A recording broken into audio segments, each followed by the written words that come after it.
அஸ்ஸலாமு அலைக்கும் friends, welcome to my kitchen. இன்றைக்கி கார்லிக் எக் ஸ்டீர் எப்படி செய்கிறதுன்னு பார்ப்போம். நல்லா க்ரீமியாக பசங்களுக்கெலாம் பிடிச்ச மாதிரியான ஒரு டிஷ் இது. ஈவினிங்லேயோ இல்லை ஸ்கூல் கட்டி கொடுக்கும்போது சப்பாத்தி ரோல் இல்லை எக் ரோல் இப்படி சொல்லி நீங்கள் கொடுத்து அனுப்பிச்சிங்க வச்சுங்க. ஒரு பட்டர் பேப்பர் சுருட்டி அதை கொடுத்தீங்கன்னா பிள்ளைங்க கட்டாயமாக சாப்பிடுவாங்க. நான் ஒரு 5 முட்டை எடுத்திருக்கேன். 5 முட்டையை எடுத்து கொஞ்சம் பெப்பரு அண்டு சால்ட்டு போட்டு நல்லா அடிச்சுக்கிறேன். பீட் பண்ணிவிட்டு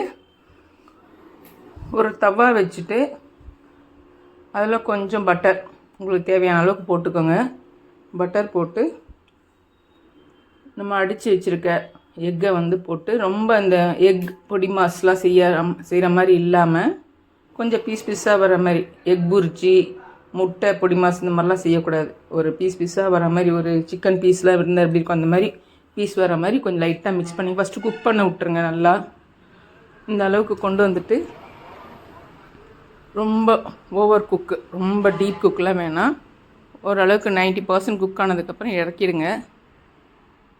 ஒரு பாத்திரத்தில் மாற்றிட்டு அதே பேன் வச்சுட்டு இருக்கிற பட்டரை நான் ஒரு பவுலில் எடுத்து வச்சுருந்தேன். அந்த பவுலில் இருக்கிற பட்டரை திரும்ப போட்டு கார்லிக் நல்லா சின்ன கட் பண்ணி போட்டு அது கூட கொஞ்சம் பெப்பர், கொஞ்சம் சால்ட்டு போட்டிருக்கேன். இதில் காட்டலை, கொஞ்சம் சோம்பு பொடி போட்டிருக்கேன். அது கொஞ்சம் ஸ்மெல் நல்லாயிருக்கும் சாப்பிட்றதுக்கு.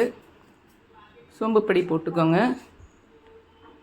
சில்லி ஃப்ளேக்ஸ் கொஞ்சம் போட்டுட்டு நல்லா மிக்ஸ் பண்ணிவிட்டு அதுக்கப்புறம் 1 டீஸ்பூன் அளவுக்கு நான் கோதுமை மாவு போட்டிருக்கேன்.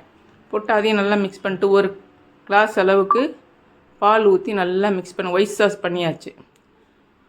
ஒயிட் சாஸ் பண்ணிவிட்டு அதுக்கு நல்லா குக் ஆனோடனே இந்த நம்ம முட்டையை பொடி மாஸ் மாதிரி பண்ணி வச்சுருக்கோம் இல்லையா, பொடி மாஸ் கிடையாது இது, எல்லாத்தையும் போட்டு மிக்ஸ் பண்ணிவிட்டு பசங்களுக்கு ஈவினிங் டைமில் ஒரு கப்பில் போட்டு கொடுத்தீங்கன்னா சூப்பராக சாப்பிடுவாங்க. பெரியவங்களுக்கும் நல்லது இது. எக்கு அண்டு கார்லிக் ரெண்டுமே நல்லது தான். ஸோ இதை நீங்களும் ட்ரை பண்ணுங்கள் ஃப்ரெண்ட்ஸ். ரொம்ப ஈஸியான மெத்தட்.